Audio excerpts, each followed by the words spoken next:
This is the Cricket Matters podcast, and today we're talking about core strength for cricketers. James, let's jump straight in. Why does core strength matter for cricketers? What's so important about it? Because it helps you generate more force and more power, which in simple terms means you can hit the ball harder, bowl faster, put more revs and more spin on the ball, and throw faster and potentially more accurately. How about that? Great. That's absolutely fantastic. So essentially, it helps you be more powerful, more dynamic. What about injury prevention as well? Does it help reduce injury? Absolutely. It does all of those things. It really is. It is the powerhouse engine of the body. How about that? Let's use that as a quote. Oh, that's nice. The powerhouse engine. Exactly. Everything stems from the core. It basically connects the lower half of the body with the upper half of the body.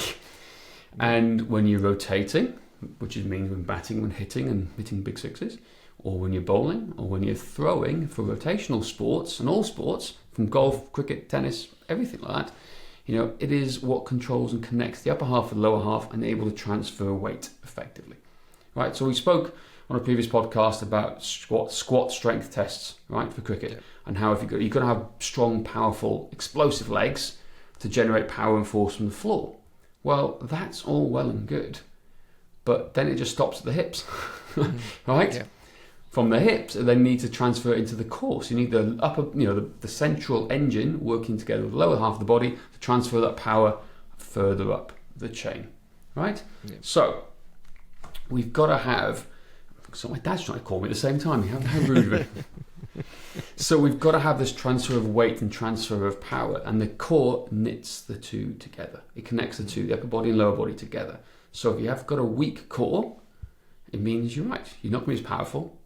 You're not going to be able to generate as much force when you are trying to throw or hit the ball. But more importantly, it becomes more injury risk. There's higher risks of injury potentially from what we've seen, and all the studies kind of lead back into this too. So strong core doesn't mean having six-pack abs. It means is it working effectively and connecting the upper and lower body together. Yeah. Exactly. I was going to say that's what most people think. They see a six-pack and they're like, well, they must be really strong, but not necessarily. And as you say, if it doesn't tie the upper and lower bodies together, then it's really not working. So how do we assess core strength? What are some of the tests we use? Yeah, so there's two types of core stuff we use, core strength and there's core power. We'll do a separate podcast on core power. We want to look at core strength today.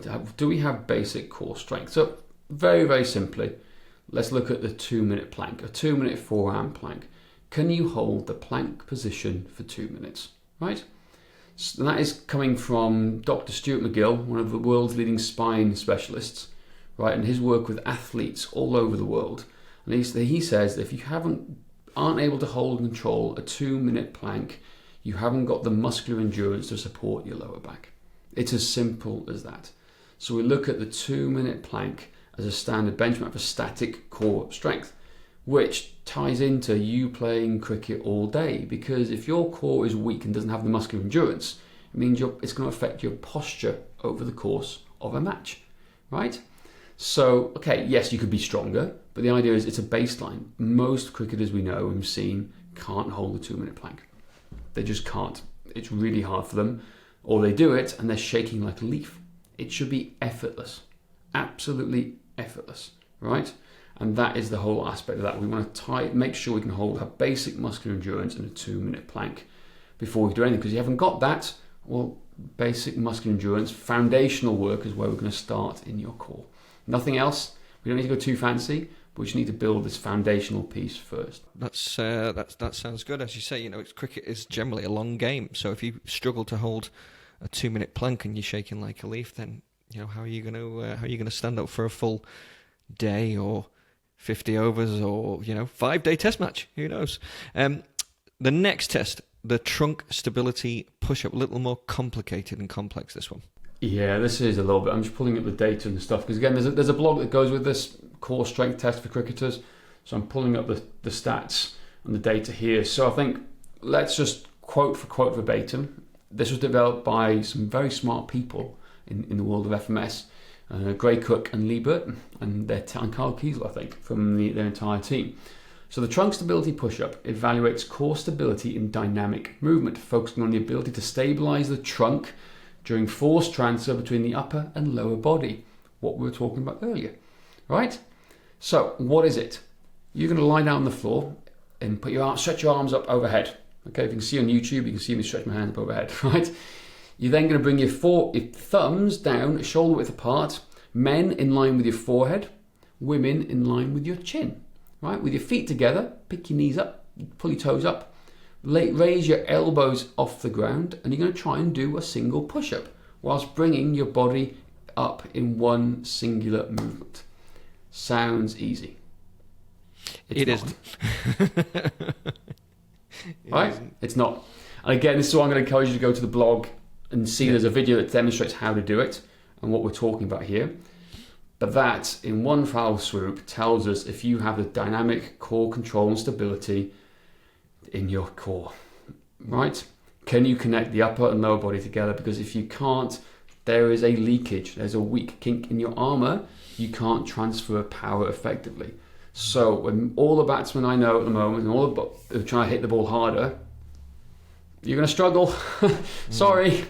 Do all the technique and range hitting and practice in the world, but if you can't connect your weak legs, your weak chicken legs, like I see a lot of cricketers have, sorry cricketers, right, your little chicken legs here now, right, with a weak ass core, you will never be able to hit the ball harder before we even look at technique, right? Yeah. So what does a poor score or test result in the trunk stability push-up indicate more often than not?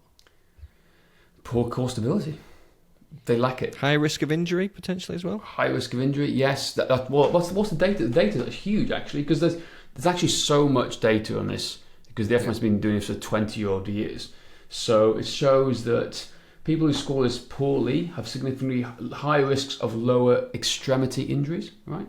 It's a quote from 2012. In female athletes, the lower trunk stability push-up scores correlate with increased risk of hip instability and knee injuries due to weaker core stability. How about that? There we go. How about knee injuries? That? Yeah. Yep. See a lot of, again, knees, hamstrings gone, etc. It all relates to the exactly. core. All relates so to the core. It is a simple test that is done badly. Now, if you see people do it, you'll tend to see their back comes up and then their hips come up. No, we want this. We want to come up with one solid piece, boom, up like that, straight lace. Right, and for us at cricket, it's pass or fail. Can they do it?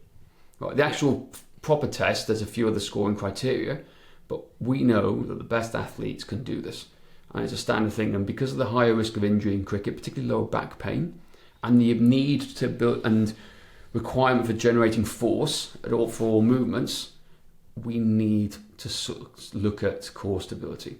So you put the two together. Do they have the static core strength and muscular endurance, right, from the 2-minute plank, and we put it together with the trunk stability push-up to see how it does it. I am yet to see a female cricketer we've worked with able to do this. Yep, it is tougher for females. Some of them can do the plank. Say again? Yeah.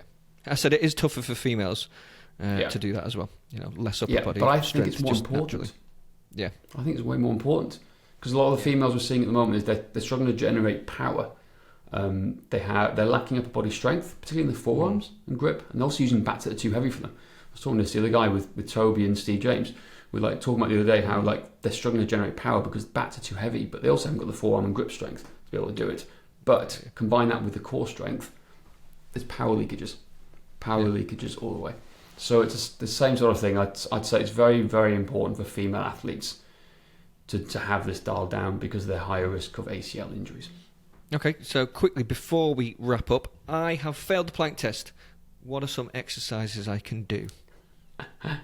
Hold the plank more often. I think that's a good way to put it. Get practicing it. Just literally, so in very simple layman's terms, if you fail the 2-minute plank test, you've got to start working on holding the plank. Build it up. So if you did a minute, okay, great. Hold it for 40 seconds. Consistently do 3 sets of that.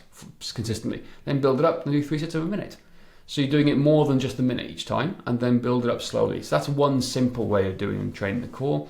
Another one we like doing... side planks? Yeah, side planks. You can start doing that too. It helps tying it into it. My favourite thing is the moving plank, which is the farmer's carry, heavy farmer's carry. right? So you can carry a kettlebell or a dumbbell in your hand and walk back, switch hands, do it again. Very simple, but highly effective, right? And very practical. So you've got that. And if you struggle with the trunk stability push-up, well, it's a bit more complex, right? I think that's the best way to describe it. So a lot of anti-rotation work. It is, but you're looking at anti-rotation, bird dogs, Pallof presses, cable work is great. Cable rows is a big thing. Maybe some arm strength, upper body strength too, because you're lacking here. So that's why we look at the push-ups sometimes in coordination with all this. But again, it's coming to teaching the body as to how to use it as one unit. So what we see is, and some of the younger athletes you have to teach with, is how they use the body and create what we call intra-abdominal pressure, and also to learn how to use pressure to help generate more force. So teaching to knit the body together. So see strength as a skill. We've got to teach people how to use it as one unit as opposed to individual body pieces. Yeah. Cool. Could you just wrap up the key points from this podcast, mate? Yeah, sure. You need strong core, both dynamically and statically. Try the 2 tests out. Go to the blog, learn more about it, read about it, and try them out. If you're struggling to do this and your goal is to become more resilient to injury, hit the ball harder or ball faster or put more revs on the ball, core is the thing you need to be doing at home on your own where it matters. Absolutely. There we go. Thanks very much. That is it for today. Please don't forget to rate, review and subscribe. And if you'd like our free training plan, then go to cricketmatters.com/train. And remember, our goal is to make you a better cricketer.